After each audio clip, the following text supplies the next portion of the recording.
uma palavra simples cumprimenta você, a senhora, o senhor, com um bom dia. Que a graça de nosso Senhor Jesus Cristo esteja sobre cada um de vós.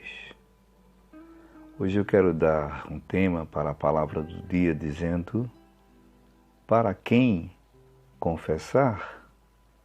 E quero tomar como base textual bíblica o texto que se encontra na carta do apóstolo Tiago, capítulo 5, e versículo 16.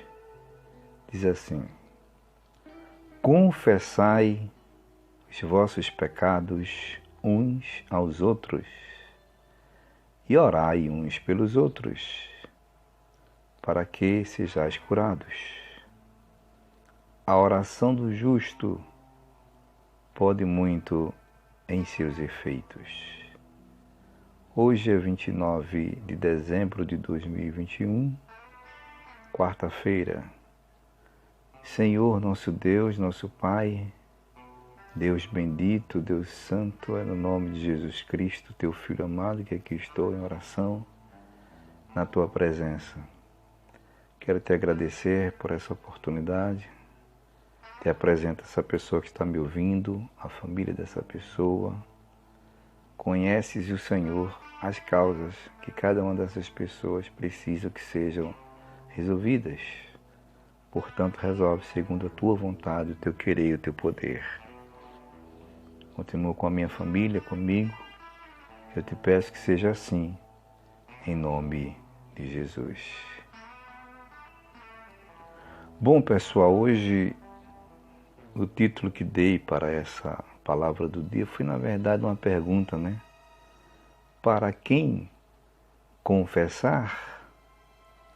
Ontem eu falei sobre o mesmo assunto, confissão, e dei o título dizendo confissão sem coação. E o motivo, a razão da palavra do dia hoje, é que ontem eu recebi, né, uns áudios de alguns ouvintes de 2 estados aqui da nossa federação, falando sobre essa questão de confessar os pecados, mais especificamente a confissão pública. E eu me lembrei que em 10 anos que atuei no ofício de presbítero de igreja, um curto período também que passei com ação pastoral, eu vi várias situações em que as pessoas cristãs, as pessoas na igreja, tinham muita dificuldade de expor, confessar seus pecados, sobretudo aqueles pecados relacionados a uma confissão pública.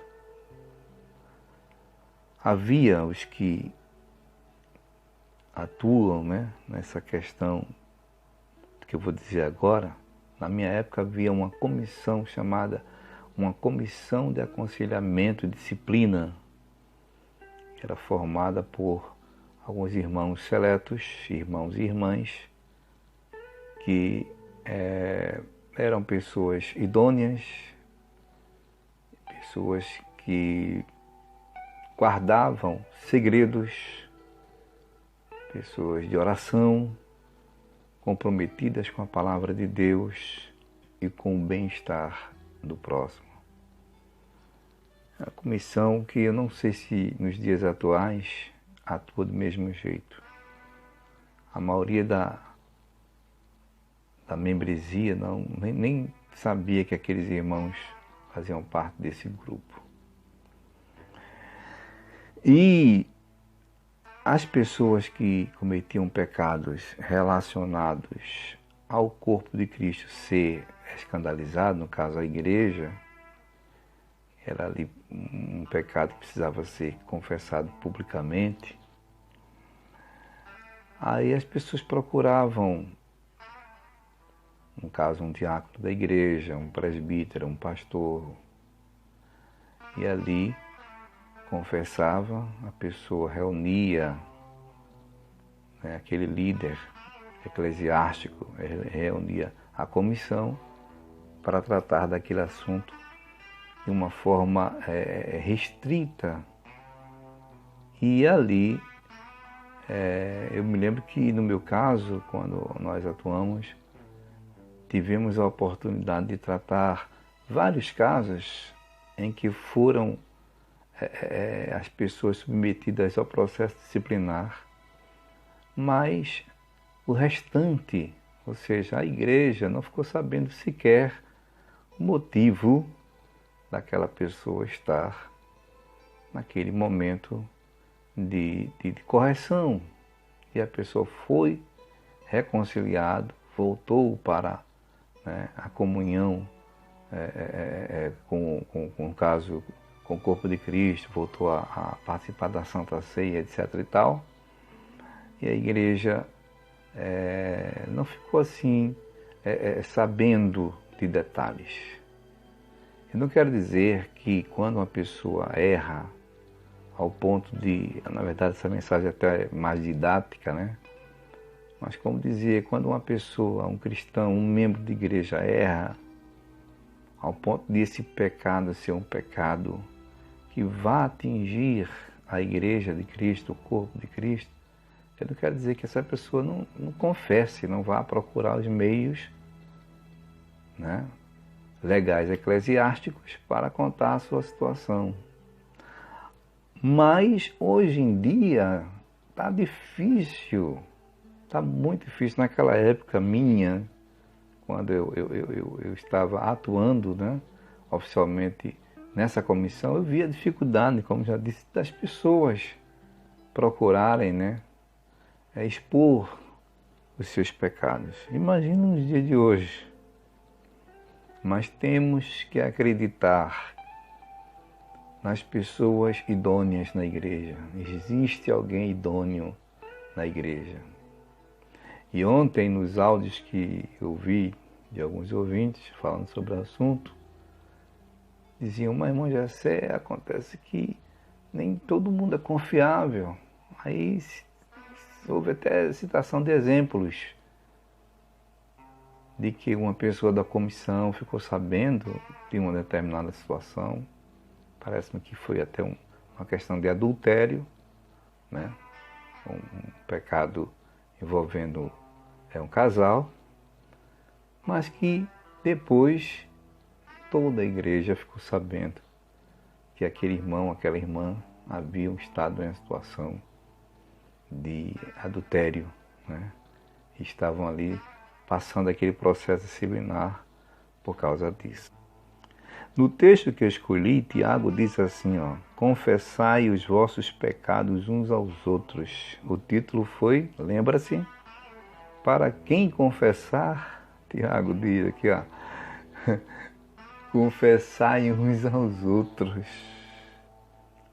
Aqui, Tiago, ao meu entender, ele quer dizer assim, confiai uns nos outros.